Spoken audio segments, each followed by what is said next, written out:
All right. Well, God bless you. Welcome, everybody. Welcome back, and glad to see you all here this evening. Just before we get started, I want to remind everybody of our evangelism workshop that's coming up, not this weekend. This is Memorial Day weekend. So it's coming up the weekend after the 31st and the 1st of June. We're going to be together on a Friday night and Saturday morning. There is a light dinner in that. There's a breakfast in that. There's a lunch in that. And it's a completely free event. We will take a love offering towards that, but we want you to come out and be blessed. Get equipped as we talk about equipping you to share Jesus' love and Jesus' life. We're going to talk about the role of love in evangelism, the role of compassion, the role of healing, the role of the prophetic. I see our friend Donald is here. I'm going to put him on the spot, but I know he's always ready in God. So would you come and take a minute and a half and just kind of talk about your vision? You can leave the Yankee hat on too. It's always good to represent. So, yes, they are doing well. So, all right. Well, let's welcome our brother Donald, Evangelist Donald Stevens. Titles. All right. So, I believe that God is doing something amazing in this church, but also just throughout, I guess, the church world. And we hear a lot about the harvest is here, the harvest is here. And it's important to be equipped, right? One of the things that I know, and I'll just be really short, is that if you go to the gym and you kind of just look at the equipment, you're not going to get fit. You know, they have Planet Fitness, you have New York Sports Club, and you got a lot of people kind of just roaming around, and they want to feel fit. They want to be around people that are fit. But if you don't use the equipment, you won't get fit. If you don't get the proper training, you won't get fit. You won't be trained to do the things that you need to do. And so that's what this class is really about. We have the spiritual gifts, and Pastor Nick has taught on the spiritual gifts. We had the class on healing, but now it's time to activate it. It's time to really take hold of it and go out and actually do it. And so this class is going to really focus on the biblical foundations of healing and words of knowledge and prophecy, but then also we'll be in a safe space to utilize these gifts. Right? I think sometimes it's important to understand that, number one, we're all brothers and sisters in Christ. And there's, while yes, because we're learning, there'll be some, I guess, mistakes, but we can do within the comfort of our own home so that when we do go out, we'll be comfortable to do it, right? And so the whole goal is to really get activated. It's not about, everyone is not meant to hold a microphone and preach, but with that in your job, at your workplace, at school, wherever you're at, in the marketplace, when you're shopping, I'm pretty sure that some of you, you feel the nudge. Sometimes you get this bubbly feeling, this nervousness in you, and you want to talk to somebody, you just don't know how. And so we'll cover that, kind of just overcoming those fears, those obstacles, and how to talk to people. What does it look like? What does love look like, right? What does it look like to pray for someone? And so we'll cover all of that. So come out Friday night and Saturday morning. So we're going to have some fun in the Lord. So register. It's on the realm. So please register, and hope to see you there.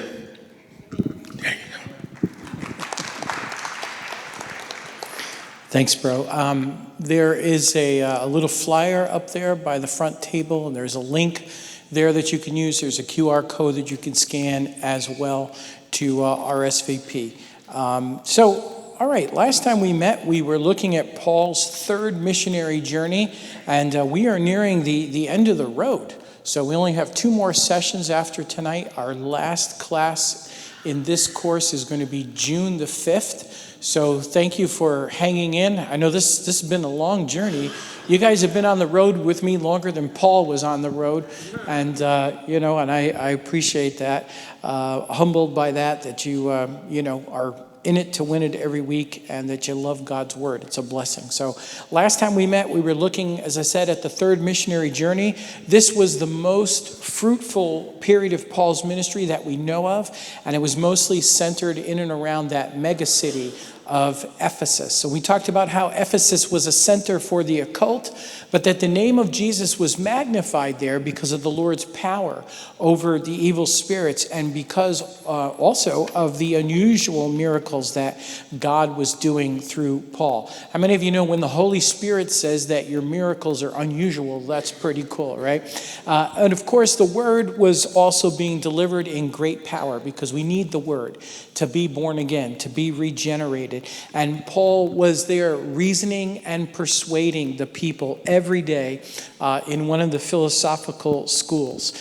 We talked about how while everybody in Ephesus was taking their siesta in the afternoon, Paul was going for it hard every day. And as a result of this ministry, the gospel spread throughout the whole region, both among the Jews and the Greeks. So there came a point after about 3 years' time when Paul felt pressed to return. He was pressed in his spirit to return to Jerusalem. And his plan was that eventually he was going to go to Rome. And after he had visited the saints in Rome, he wanted to keep going to the unknown regions. He wanted to go to Spain. And he talks about that in his letter to the Romans. So we saw him have a touching farewell with the saints before leaving Asia Minor. And then eventually he and a number of believers from the different regions where he ministered finally made it to Jerusalem. They brought with them this large offering that the Gentile churches had been collecting for the believers in Judea. And all along the way, Paul has been receiving these prophetic messages warning him not to go to Jerusalem. And Paul knew, as he put it, that chains and tribulations were awaiting him. You know, most of the prophetic messages that we hear are not, quite, they're a little more encouraging usually, right?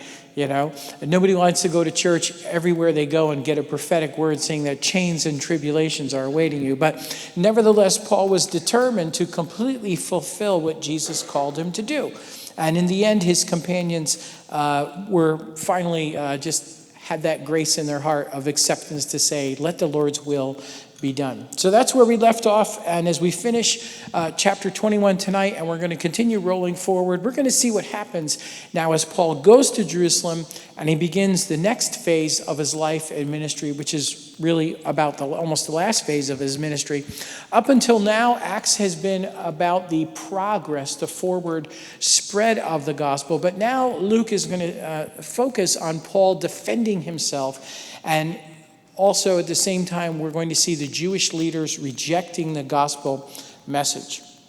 By the same token, we're going to see the Romans and the Roman justice system actually put in a positive light by comparison. Now, we know, don't we, that that doesn't mean the Romans were Boy Scouts, of course. But Luke wants to show that these Gentiles are at least giving Paul and giving the gospel a fair hearing. Remember that the first Gentile to receive the gospel was a Roman soldier. The first Gentile believer that we know of who didn't have any Jewish background was a Roman official. And already we've seen another Roman official giving protection to the gospel. So, I think it's important, guys, that we don't let our expectations and we don't let our thoughts about people's reputations hinder us from sharing Jesus with people, because here we see the people who you would think would have accepted Jesus are not, and the very unlikely people, the Romans, are more tolerant, more willing to hear the word of the Lord. So Paul is now going to have this series of trials and interrogations, 5 of them, in which the Romans are listening and the Romans are actually protecting him. Meanwhile, the Jews, God's people, are actually positioning themselves as his adversaries. And this is going to finally culminate in Paul going to Rome, and he has 2 trials or 2 opportunities to share the gospel finally before his own martyrdom. So that's where we're jumping off tonight, in the middle of Acts 21. I'm going to begin reading Acts 21, verse 15. Let's talk about Paul's meeting with James and the elders there in the church. Luke says, "And after those days we packed and went up to Jerusalem. Also, some of the disciples from Caesarea went with us and brought with them a certain Mnason of Cyprus, an early disciple with whom we were to lodge." Now, we don't know anything else about this brother, Mnason. You're going to meet him in heaven one day, and you'll say, "Oh, you're that guy." But Given that he was from Cyprus, perhaps he was one of the disciples from back in the day who had fled Jerusalem many years ago when Stephen was killed. And Luke goes on, verse 17, "And when we had come to Jerusalem, the brethren received us gladly. On the following day, Paul went in with us to James, and all the elders were present. When he had greeted them, he told in detail those things which God had done among the Gentiles through his ministry." I like that, by the way. I like the way that that's phrased. There's no ego in there. He didn't say the things that I did in my ministry. He said the things that God did through my ministry. It wasn't what Paul did. And when they heard it, they glorified the Lord. So you've got two different groups of people here. You have Paul and his traveling companions, most of whom are probably Gentiles from all the various churches that Paul and his team have founded. And then you have the leaders of the Messianic Jewish believers there in Jerusalem. And it's important to know, it's a blessing. Whatever misunderstandings and disputes that there had been in the past concerning the gospel, there were genuine good feelings here. And there were definite thanks to the Lord for what God had been doing. There doesn't seem to be any tension. Luke doesn't tell us here, but this must have been the time when Paul delivered to the church that very big offering that the Gentile churches had taken up for the relief of their Jewish brothers. Now, however, James and the elders are going to make a request of Paul. And remember that this is James, the Lord's brother, who is leading the church in Jerusalem at this time. Luke goes on to say, "They said to him, 'You see, brother, how many myriads of Jews there are who have believed, and they are all zealous for the law.'" So they have never ceased to be zealous for the law. They have not, just because they believe in Jesus, they have never dropped any of their Jewish customs or rituals or Torah observance, okay? But they have been informed about you, that you teach all the Jews who are among the Gentiles to forsake Moses, saying that they ought not to circumcise their children, nor to walk according to the customs. What then? The assembly must certainly meet, for they will hear that you have come. Therefore, do what we tell you. We have 4 men who have taken a vow. Take them and be purified with them," in other words, in the temple, "and pay their expenses, so that they may shave their heads, and that all may know that those things of which they were informed concerning you are nothing, but that you yourself also walk orderly and keep the law. But concerning the Gentiles who believe, we have written and decided that they should observe no such thing, except that they should keep themselves from things offered to idols, from blood, from things strangled, and from sexual immorality." So all of the things that had been debated and decided upon back in Acts chapter 15. Now remember, we're about 10 years or 12 years past that point. And, James or the elders are saying, okay, we're not worried about the Gentiles, but we have these Jewish brothers, and this is what we would like you to do.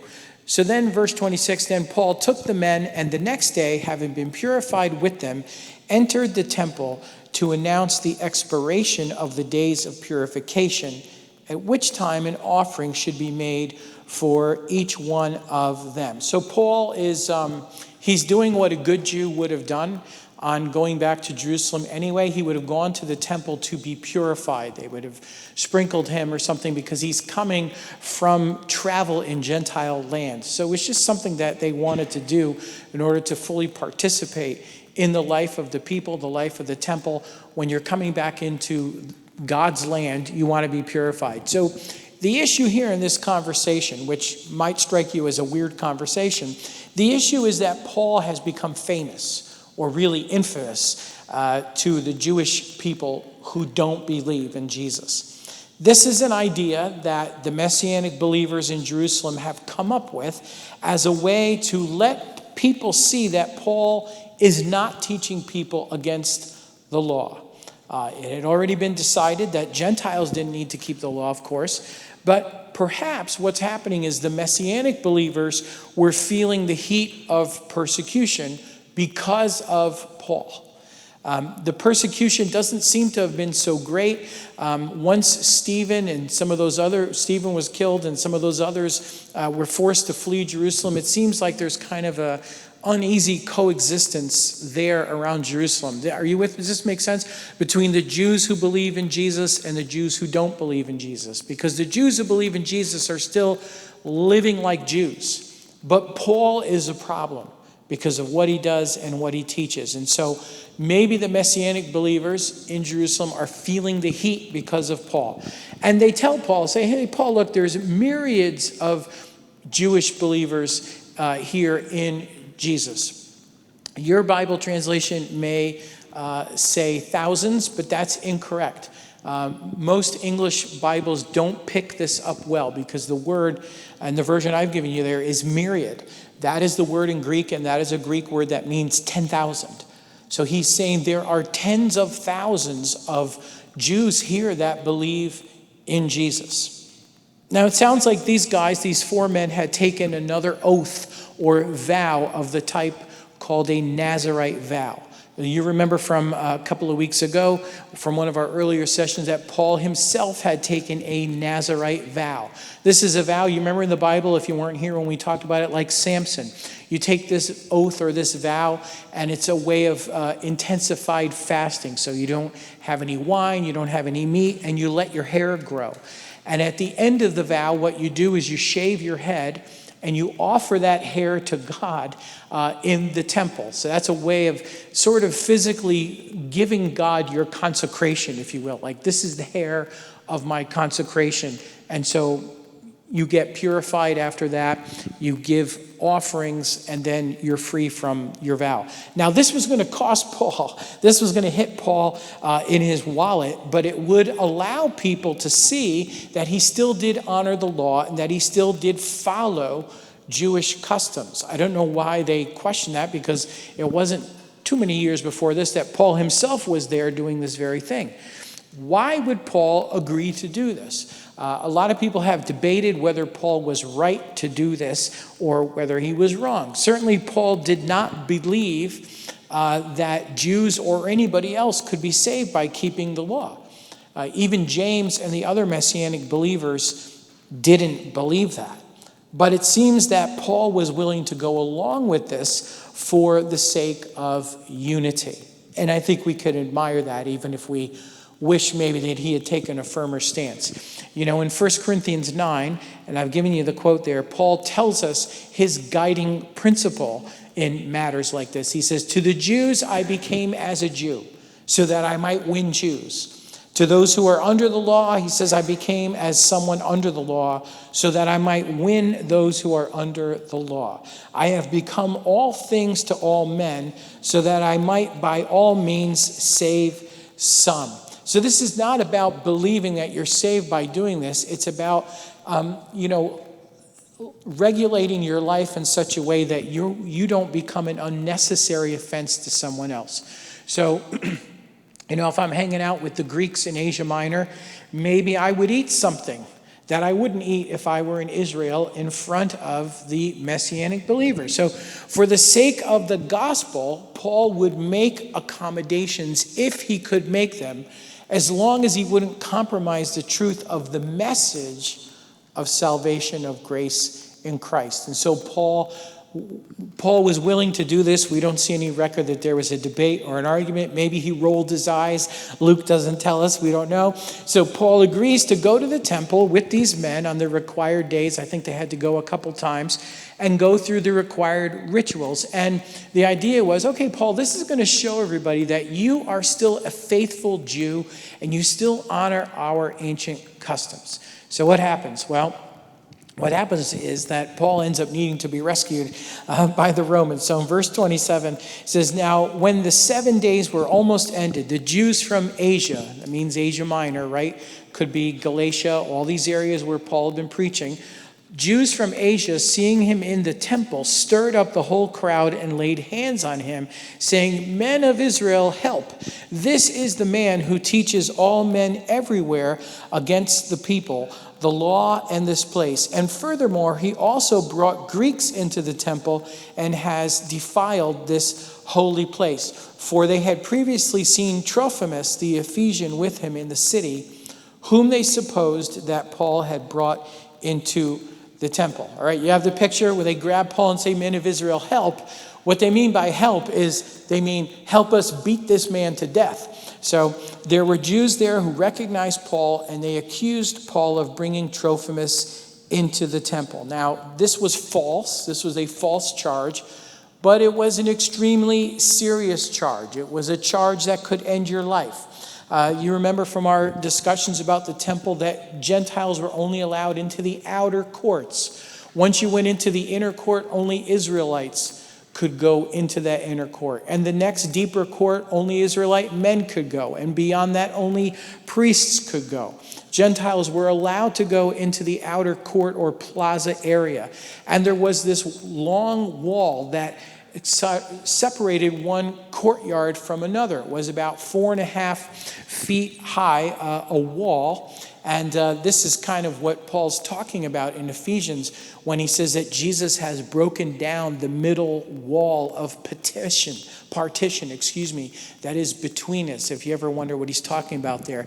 And there were signs posted every so often on this wall in multiple languages, warning you that if you were not a Jew and you went through the boundary, you would be killed. And, the Romans gave a lot of latitude to the Jews regarding their religious practices, as they did to some other peoples as well.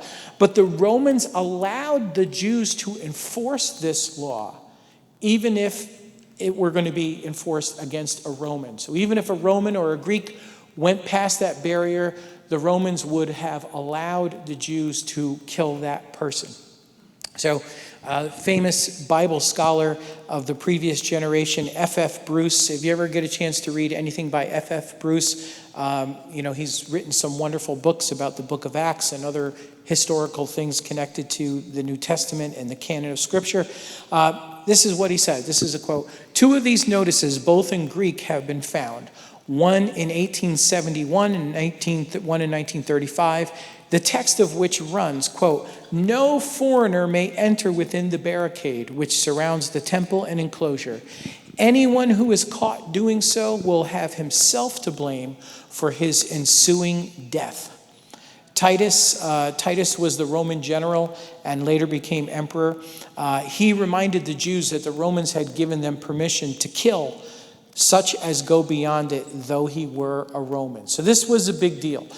They would have had no qualms whatsoever over killing Paul and killing Trophimus if they could have gotten their hands on them. So verse 30, Luke's going to tell us about this riot. "And all the city was disturbed, and the people ran together, seized Paul, and dragged him out of the temple, and immediately the doors were shut. Now, as they were seeking to kill him, news came to the commander of the garrison that all Jerusalem was in an uproar." Now, if you remember, there's a fortress that sits right hard up against the temple plaza, and they didn't have binoculars in those days, but maybe you've seen some of the Bible movies actually portray this somewhat accurately. They would have had soldiers up there watching, basically seeing what's going on in the courts below. So if everything is, going wild, they can tell. "He immediately took soldiers and centurions and ran down to them. And when they saw the commander and the soldiers, they stopped beating Paul. Then the commander came near and took him and commanded him to be bound with 2 chains. And he asked who he was and what he had done. And some among the multitude cried one thing and some another. So when he could not ascertain the truth because of the tumult, he commanded him to be taken into the barracks. When he reached the stairs, he had to be carried by the soldiers because of the violence of the mob." So this is kind of like, you see in the movies, or you see in a sports game and they're all carrying the guy right on their shoulders because he's a hero. This is like that, except they're trying to keep him from being killed. He had to be carried by the soldiers because of the violence of the mob, for the multitude of the people followed after, crying out, "Away with him." So Paul's going to be beaten to death until the commander comes with troops. And apparently this looked very serious. Now, we talked about centurions, and the centurion is a soldier, an officer who's over 100. That's where the name centurion comes from. This is the higher guy. This is probably the top military commander who was left in Jerusalem at that point. His rank he's in Greek, is a kiliarchos, and that means he's in charge of 1,000. So this is sort of the top, colonel over all of Jerusalem. So they have those stairs again that lead down from the garrison to the temple court. And so they're kind of, let's get Paul out of here, dragging him or carrying him up the stairs inside the fortress to find out what's happening. Verse 37, then as Paul was about to be led into the barracks, he said to the commander, "May I speak to you?" He replied, "Can you speak Greek? Aren't you the Egyptian who some time ago stirred up a rebellion and led the 4,000 assassins out into the wilderness?" But Paul said, "I am a Jew from Tarsus in Cilicia, a citizen of no mean city, and I implore you, permit me to speak to the people." So when he had given him permission, he's probably thinking, well, what's the worst that can happen, right? Paul stood on the stairs and motioned with his hand to the people. And when there was a great silence, he spoke to them in the Hebrew language, saying, "Brethren and fathers, hear my defense before you now." So the commander seems surprised, right, that Paul could speak Greek. There was this false prophet whom we are aware of from around this time in the early 50s who claimed to be able to do miracles. And he led a rebellion against the Romans. He claimed that he was going to go and he had the power to, collapse the Mount of Olives or something like that. And the historian Josephus tells us how the Roman procurator Felix, whom we're going to meet in a little bit, Felix put that rebellion down, but the false prophet escaped. He let all of his dudes get slaughtered by the Romans, and he took off. And so the commander thought that Paul was this Egyptian that was on the most wanted list. And Paul's like, "No, that's not me. I'm from Tarsus." And so he brags a little bit about his hometown. Tarsus is an important city because it was one of the top university cities in the empire. I mean, you had Alexandria, you had Athens, of course, and you had Tarsus. And so this is Paul saying, hey, listen, I'm not from any kind of ordinary city. I am not some country hick. I am from Tarsus, and that's an important place. So now he's going to speak on the stairs, and he's going to be, bodyguarded, if you will, by these soldiers who just a moment ago had to carry him up the stairs. So going on in chapter 22, verse 2, Luke says, "And when they heard that he spoke to them in the Hebrew or Aramaic language, they kept all the more silent. Then he said, 'I am indeed a Jew, born in Tarsus of Cilicia, but brought up in this city at the feet of Gamaliel, taught according to the strictness of our father's law, and was zealous toward God, as you all are today.'" Notice evangelists, how he's finding a nice point of connection with those people. "I persecuted this way to the death, binding and delivering into prisons both men and women, as also the high priest bears me witness, and all the council of the elders, from whom I also received letters to the brethren, and went to Damascus to bring in chains even those who were there, to Jerusalem to be punished. Now it happened, as I journeyed and came near Damascus at about noon, suddenly a great light from heaven shone around me, and I fell to the ground and heard a voice saying to me, 'Saul, Saul, why are you persecuting me?' So I answered, 'Who are you, Lord?' And he said to me, 'I am Jesus of Nazareth, whom you are persecuting.' Those who were with me indeed saw the light and were afraid, but they did not hear the voice of him who spoke to me. So I said, 'What shall I do, Lord?' And the Lord said to me, 'Arise and go into Damascus, and there you will be told all things which are appointed for you to do.' And since I could not see because of the glory of that light, being led by the hand of those who were with me, I came into Damascus. Then a certain Ananias, a devout man according to the law, having a good testimony with all the Jews who dwelt there, came to me. And he stood and said to me, 'Brother Saul, receive your sight.' And at that same hour I looked up at him. Then he said, 'The God of our fathers has chosen you, that you should know his will and see the just one and hear the voice of his mouth. For you will be his witness to all men of what you have seen and heard. And now why are you waiting? Arise and be baptized and wash away your sins, calling on the name of the Lord.'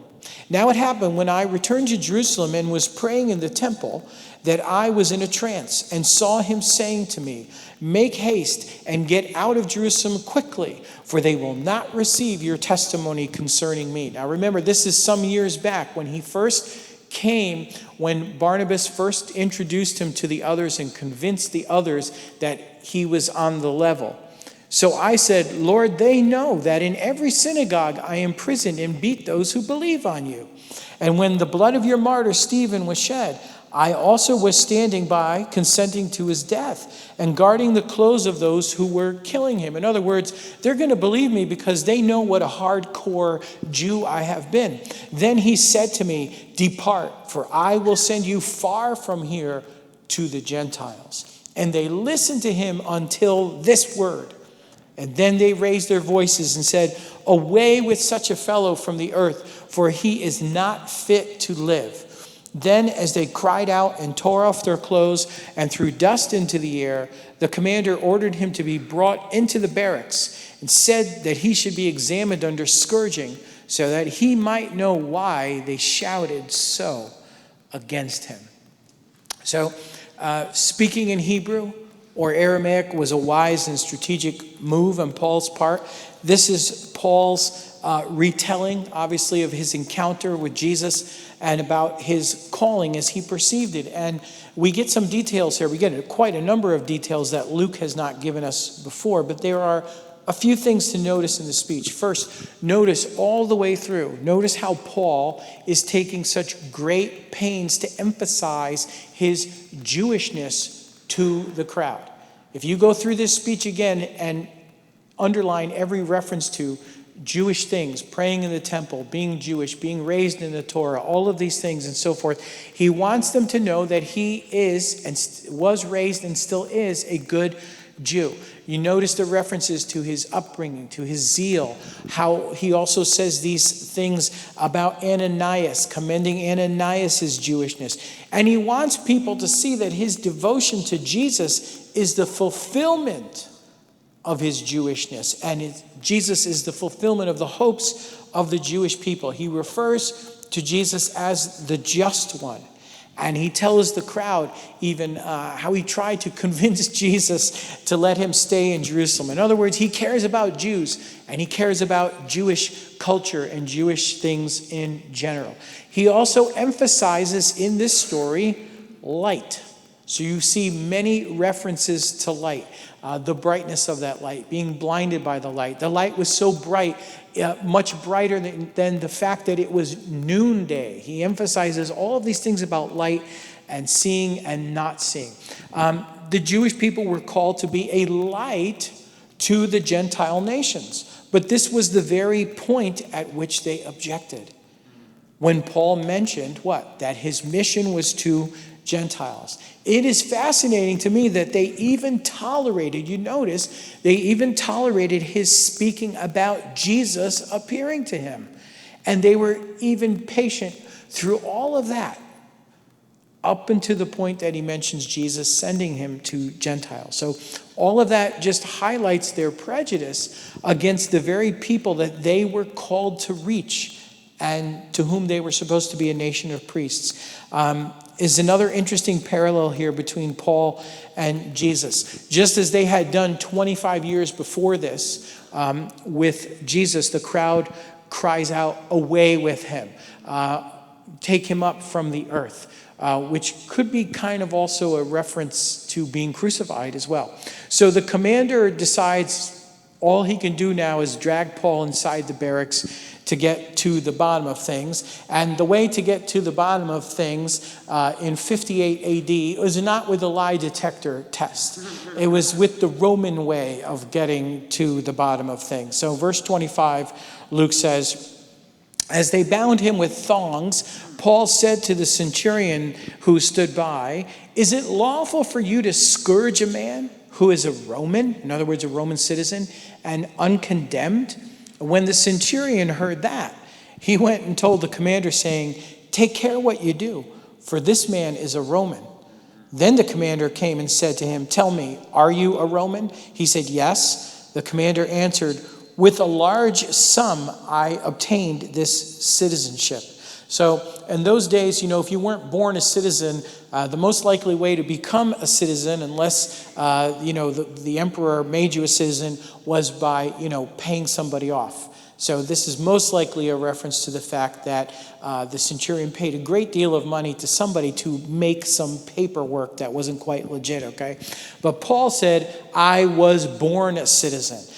Tarsus was a place where a lot of people had been made citizens as a reward for their allegiance to Rome. Then immediately those who were about to examine him withdrew from him. And the commander was also afraid after he found out that he was a Roman and because he had bound him. The next day, because he wanted to know for certain why he was accused by the Jews, he released him from his bonds and commanded the chief priests and all their council to appear. And he brought Paul down and set him before them. So he says, well, what can possibly go wrong? Let's try this again. So, all right, well, Paul was not unwilling to suffer for Christ. We know that. We have seen that. But when it made sense to do so, Paul would use his rights as a Roman citizen. In other words, Paul was not a masochist. Paul did not have a death wish. The Romans might scourge you to interrogate you, but they had no limits as the Jews did. You remember we talked about this. The Jews were limited to whipping or lashing someone 40 times, but they really only did 39. And Paul references that he got that a few times too. They only did 39 because they didn't want to break the law.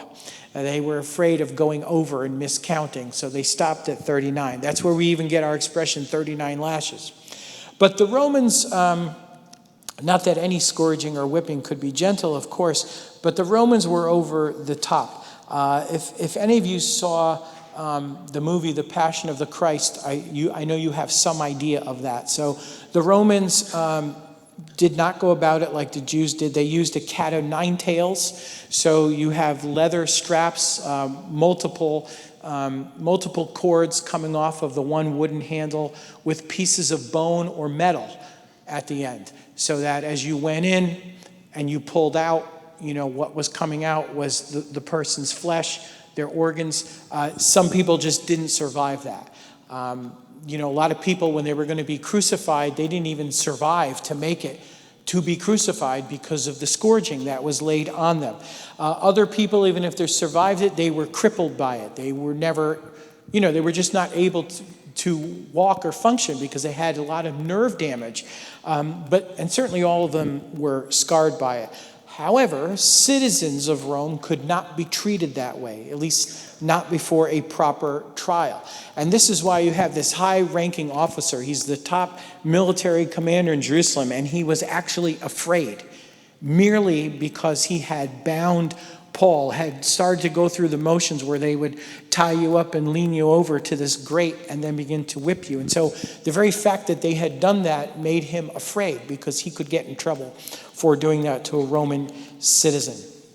So beginning at chapter 23 now, Paul is now going to have another encounter with the Jewish people, but now this is the Jewish leadership, and this has been set up by the commander. Then Paul, verse 1, looking earnestly at the council, said, Men and brethren, I have lived in all good conscience before God until this day.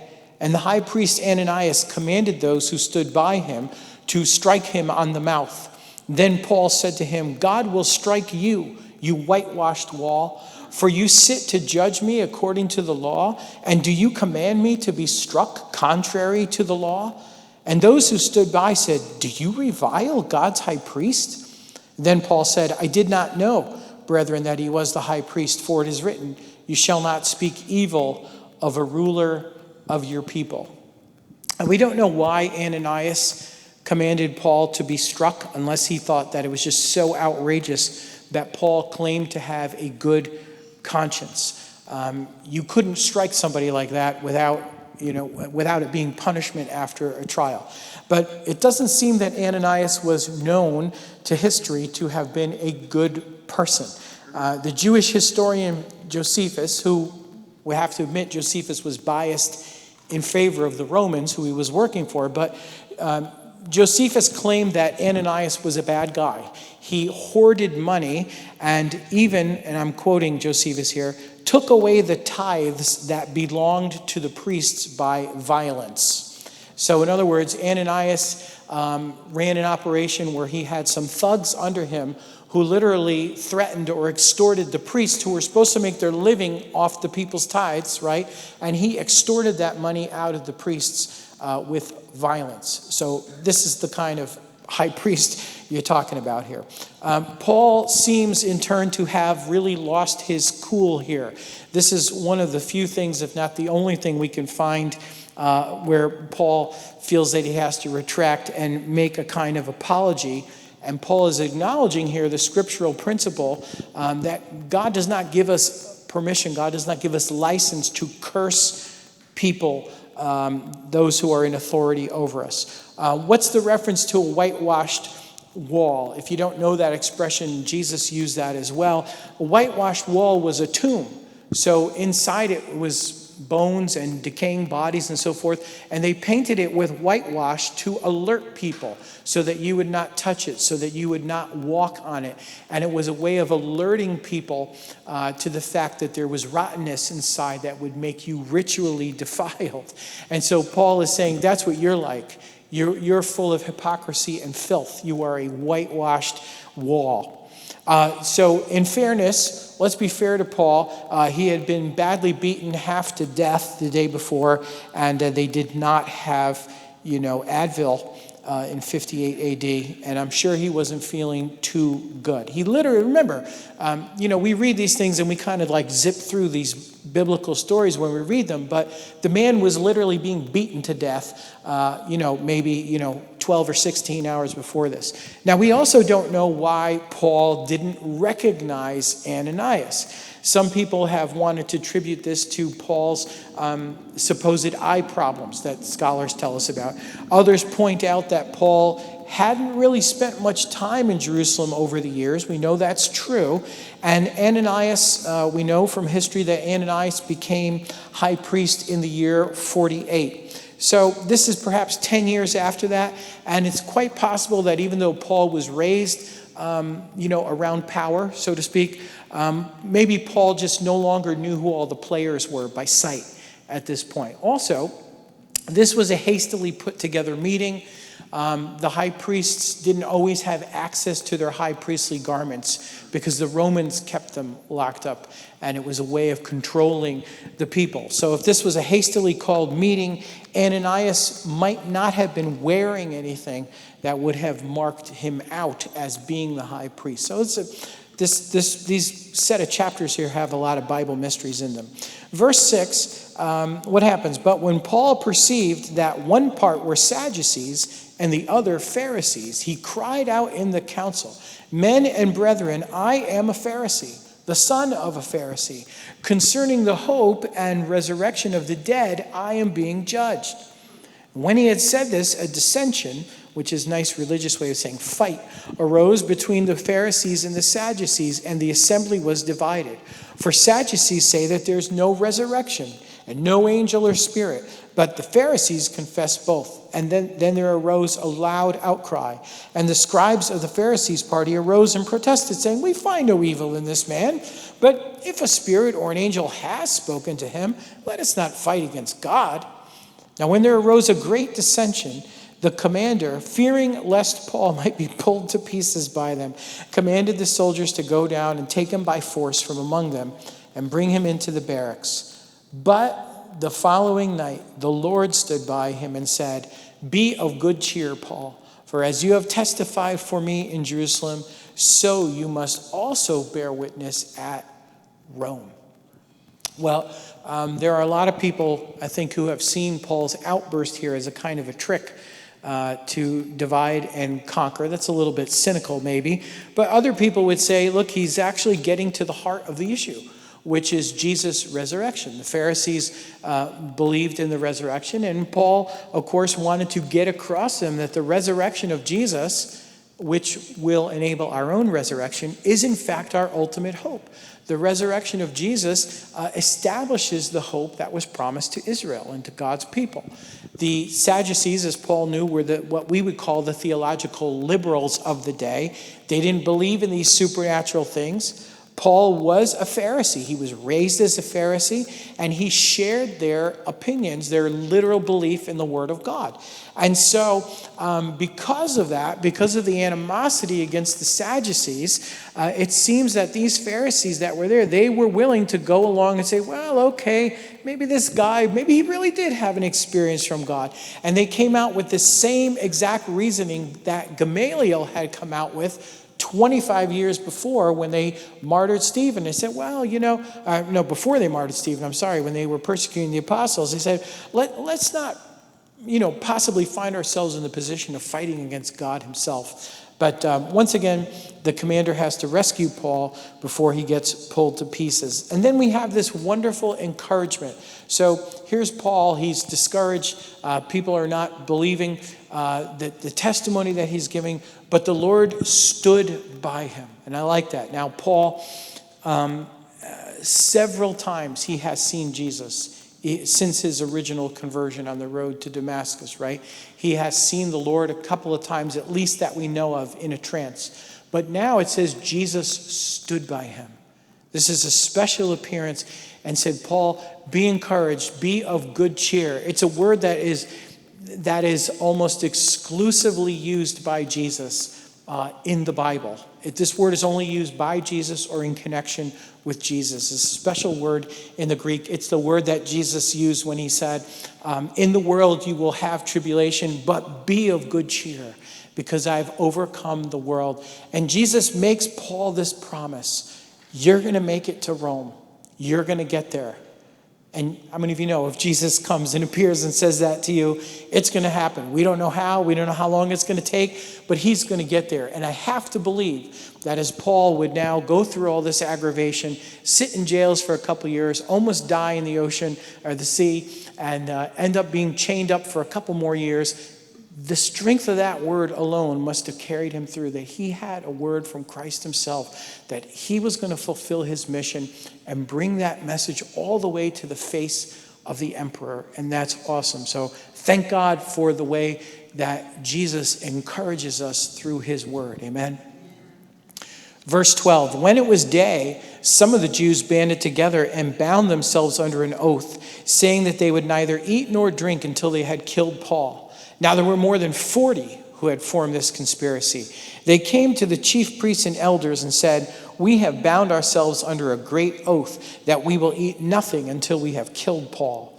Now you, therefore, together with the council, suggest to the commander that he be brought down to you tomorrow, as though you were going to make further inquiries concerning him.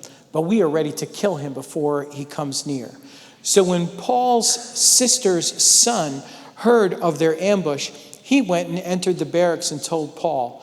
Then Paul called one of the centurions to him and said, take this young man to the commander, for he has something to tell him. So he took him and brought him to the commander and said, Paul the prisoner called me to him and asked me to bring this young man to you. He has something to say to you.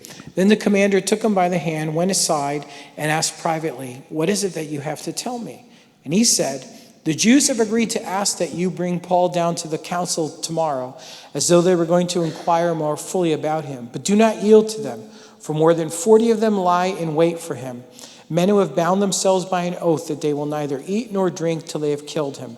And now they are ready, waiting for the promise from you. So the commander let the young man depart and commanded him, tell no one that you have revealed these things to me. So these guys are serious. They have taken no food, no water is kind of a dire oath. And then, of course, here's another one of these tantalizing details in Acts. There are probably some people, 1,800 years ago who knew who this kid was, but we don't know anymore. We don't have any details anywhere else about Paul's family. Who is this boy?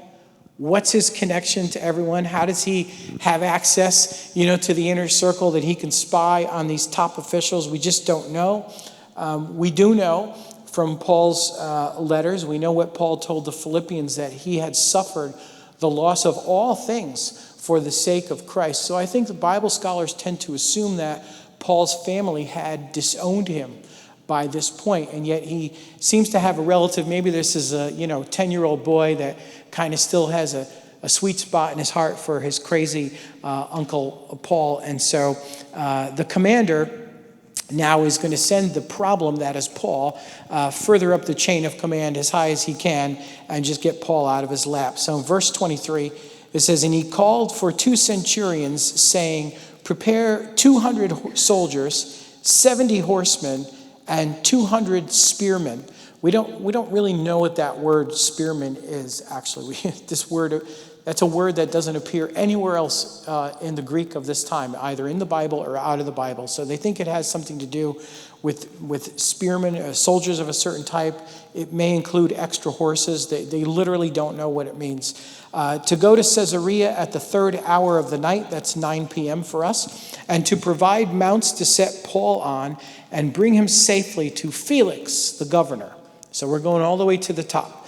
Remember how we've been saying that the governor did not want to hang around in Jerusalem where it was hot and dusty and dangerous. They always wanted to hang around at Caesarea, which was called Maritime Caesarea.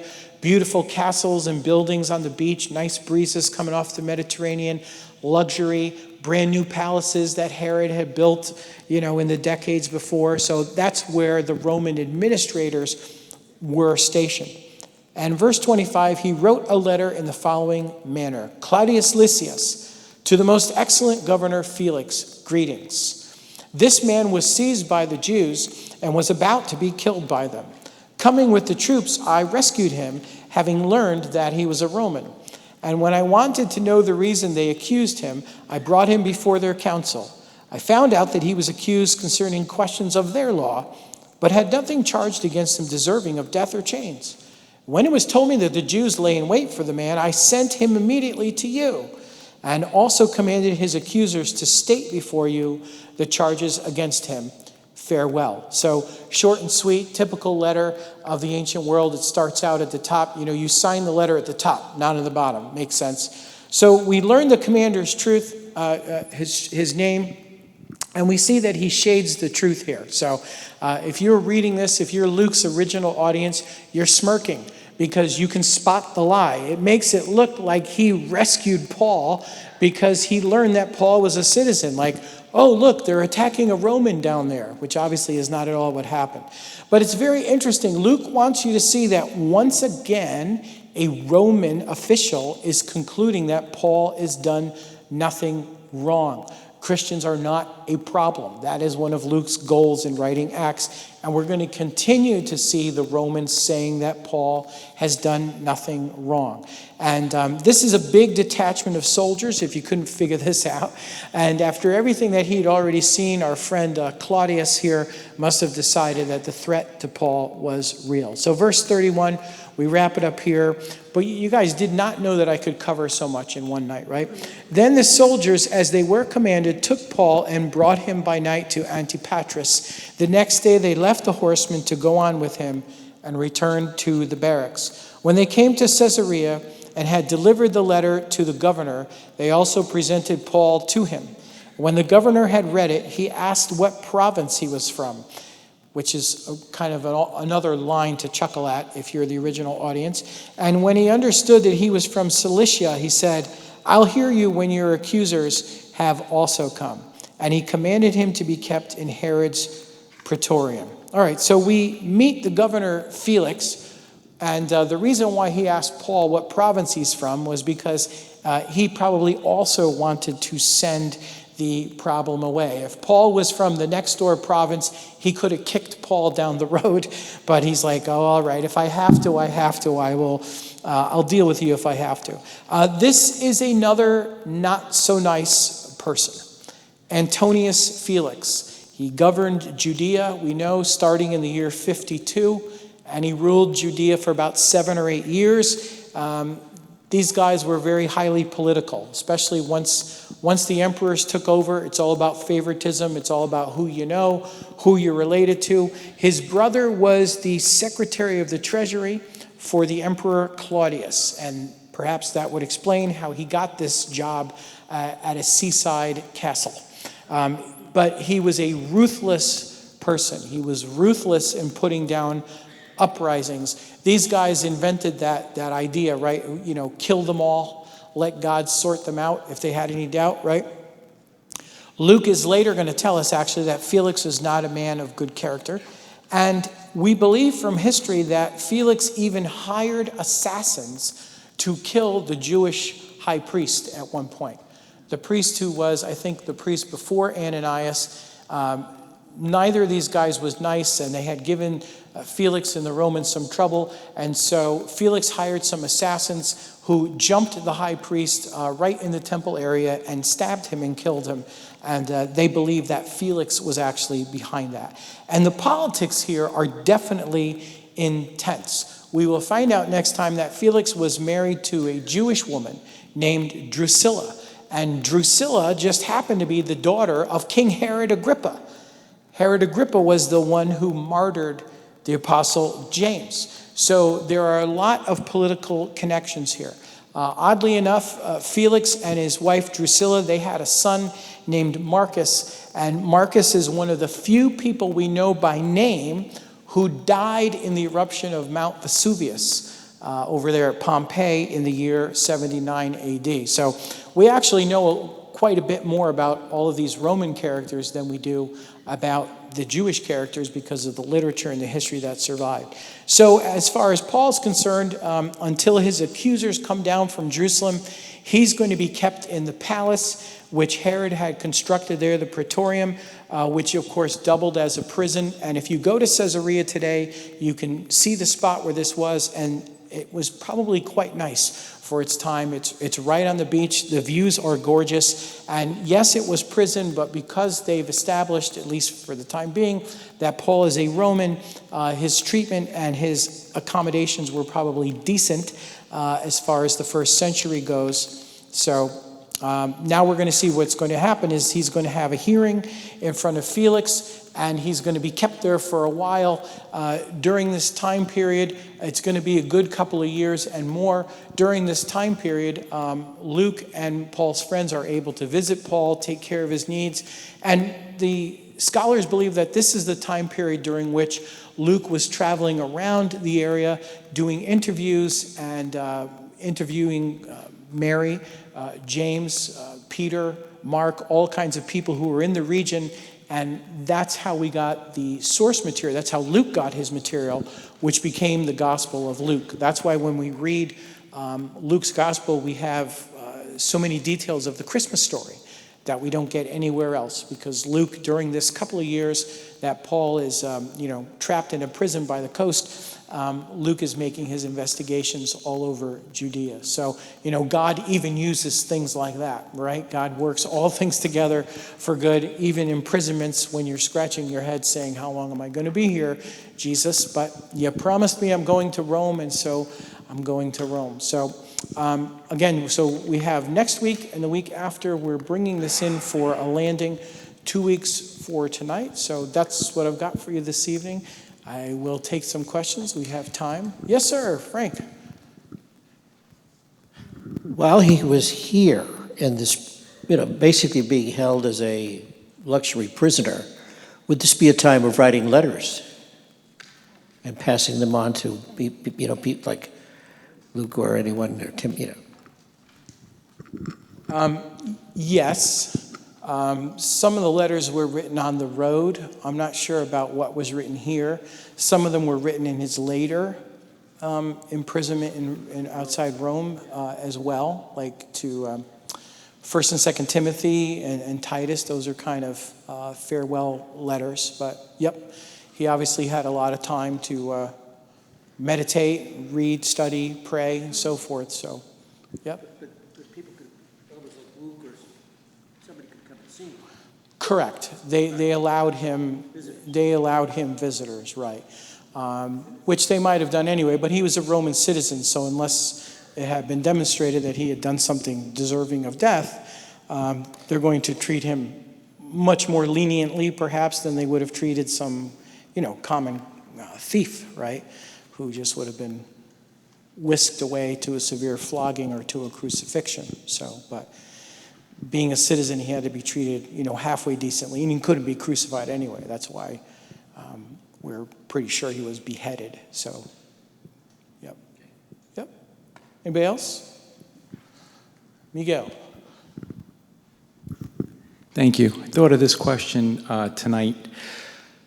I'll see if I can word it right, communicate it well. But so Paul was mentioned in the book of Acts for the first time, I believe. Correct me my details. But what I'm trying to figure out, before the road to Damascus, Paul was a young Pharisee. Did Josephus or anyone have any writing? The question I'm trying to ask is, was Paul around as a Pharisee when Jesus' ministry was on the earth? Was he around in any shape or form, or was it before he was born? Oh no, if Paul's a young man at that time when Stephen's being martyred, I mean, Stephen is martyred, only about a year or so, 1 or 2 years after Jesus' death. I mean, that's very early on. So it's an interesting question, right? We just don't know. Was Paul there? Did he hear Jesus? Was he one of the ones who was? He never says that he was, but he obviously must have known about him. I mean, maybe he was somewhere else. Maybe he was in Tarsus on family business. It's another one of those, head scratchers. As far as Josephus goes, Josephus doesn't mention Paul. Josephus mentions James, the Lord's brother, whom he calls James the Just, and talks about how he was admired. And so there, I believe, I'd have to go back and look at it, so I might not be, quoting this accurately. But what happened was there was kind of a change in the Roman government, like one guy's going out and the new guy's on the way type of thing. And so the leadership kind of took advantage of that during that period of, I wouldn't say chaos, but the transitional period of the Roman government took advantage of that and killed James while that was happening. They martyred him, and there's different stories about how it was done. But I believe that Josephus talks about how admired he was for his holiness and so forth, which is interesting. And I think he actually says, I'll have to look it up, but he actually says, Josephus doesn't admit that Jesus is the Messiah, of course, but he says that he was the brother of Jesus who is called Christ. So, yep. So this is not something that hasn't been commented on, but they weren't leaving a lot of literature, behind, for sure. Josephus is an interesting character. I mean, he would have been considered a traitor at the time because he was working on behalf of the Romans, and he's writing the whole history of the wars between the Jews and the Romans from the Romans' point of view, right? So the Jews are not the hero of the story for Josephus. It's Titus and the Romans who are the hero of the story. So he's a controversial figure. So, Yep, interesting. Anybody else? Okay. Yes? Yeah? You guess? This isn't the prophecy class, so I'm not sure what you're thinking, but. I just remember when the people stood up and they were saying about against the law, against the land. You spoke on that before, right? But I can't figure out which week.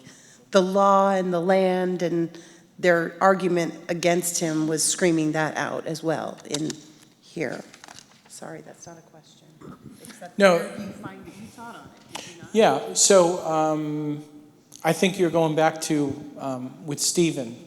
So Stephen was challenging them about their devotion to the law and the land and the temple, saying that, basically God is bigger than those things. God had them as his people before they even had the land or had the law, and certainly before they had a temple. Right? God had been with them all along. God had been with them in foreign lands and so forth. But you notice that Paul, when he's making his speech from the staircase, Paul is emphasizing how he was devoted to the law and how he persecuted the followers of the way, even to the death. He was very zealous for the traditions of their fathers and so forth. So he's wanting to hit all the right notes to make that point of connection, to make the kind of argument to them that Jesus had not let him make, 20 years prior when Jesus sent him out of town. Does that kind of... It's true, because it's verse 28. Yeah, verse 28. The crowd is saying, men of Israel, help. This is the man who teaches all men everywhere against Right. Okay. Yeah. Right. So that's kind of what they had picked up as, bumper sticker theology, right? It's like, here's my bullet points against Paul. He teaches against the law. He dishonors Moses, da-da-da. So you could encapsulate it, right, in a couple of quick bullet points. This is why we don't like him. This is why we're going to kill him. He defiled the temple. So, I mean, you want to start a riot, that's the way you do it when you have such a zealous population that is already fired up because you're trying to worship God in the temple, and you've got these Romans hovering over you who have been known to defile, things in the past and would continue to do so, right? Jesus, we don't have all the details, but Jesus talked about the people who were killed, whose blood Pilate mingled with their sacrifices. And I don't think we know what that's about, but it would, if we're taking that literally, it would mean that things got out of hand and the Roman troops went all the way inside, to where the altar was, to where only the priests were supposed to go, where you bring your sacrifice to the priest. And so there was even apparently bloodshed with the Romans happening even there. So in that environment, memories are long, right? And you have a certain segment that's just, any population that's in that position, you have a certain segment that's just trying to keep their head down and get through their day. And then you have another percentage of the population that just lives, breathes, eats, and sleeps, killing these people and getting them off my sacred land. So the tension would always be super high, especially at the big pilgrim festivals, the big holidays. And that's one thing that the terrible Bible movies do seem to get right. I'm not a fan of the Bible movies because they're generally awful, When you have the real Bible, it's so much better than the movies they usually make out of it. But that is something that is accurate. The tensions would always run super hot, because of those resentments. So, yeah, thank you for bringing that out. So, yes, miss. Isn't that amazing that Paul says that he was Roman and he put his argument defending himself as a Roman and then as a Sadducee, and how God approving when he say, Paul, you had testified about me and you will go to Rome. Well, I mean, he did testify. He did testify to seeing the risen Jesus. So it might not have been a gospel presentation of the type that you and I would hear in church, but he was declaring, right, that Jesus was alive, that Jesus was risen, and he was announcing in the broader sense the resurrection. Now, we don't necessarily grab all these subtleties because it's not our culture, but by saying what he's saying, he's telling them, look, the resurrection has started. Not that it's really started for all of us, but the fact that this man rose from the dead means that the hope of Israel is secure. And you need to get on board with the message of this life. And you need to come out and do what we're doing and be a light to the Gentiles, because that's what God has called us to do. In fact, we went over it at some point when he preaches his sermon in the synagogue in Acts 13. He tells, I think he and Barnabas tell the crowd to say, listen, God has appointed us to be a light to the nations. And so there is a sense always with the gospel in which it's new, but it's really not new. Paul is saying in Jesus, we are fulfilling the thing that God called us as Jews to do, which is be a light to the nations. So it's a very interesting spin on it. You can read a lot of this as not really being something new, but as being the beginning of the fulfillment of what God had always said was coming. That's about as deep as I can be at the end of the night. And if I say any more, I'm going to get a headache. But yes, Frank is here for round 2. Doesn't it say in the beginning of the Old Testament, or when they're given the promised land, he wants them to go there and be a light to the world? Isn't that in the beginning of the books of the Bible? Something like that? Well, yeah, when he's giving them the law, yes, but I think more specifically in Isaiah, they have those, what they call servant songs. There's a whole series of songs in which God is speaking to the servant. And sometimes the servant is Israel, sometimes the servant is actually Messiah. Jewish people would argue with you about that, but when we read Isaiah 53, it talks about how he was stricken for the sake of his people. So it can't be the people, it has to be somebody else. But God says there to the servant, it's too small a reward for you just to raise up the preserved people of Israel. I will also make you a light to the Gentiles. Yep. So that's around Isaiah 49, I believe. Yep. So that's where that comes from. And it's kind of like that was spoken to Jesus, but Paul and Barnabas say that's all of our mission in Christ. That has become the mission for every one of us, that we are all called now by God to participate that and bring the light of God to people who haven't heard it yet. So, yeah, awesome. Thank you for bringing that out. So, God bless you, everybody. Have a good night. We will see you next time.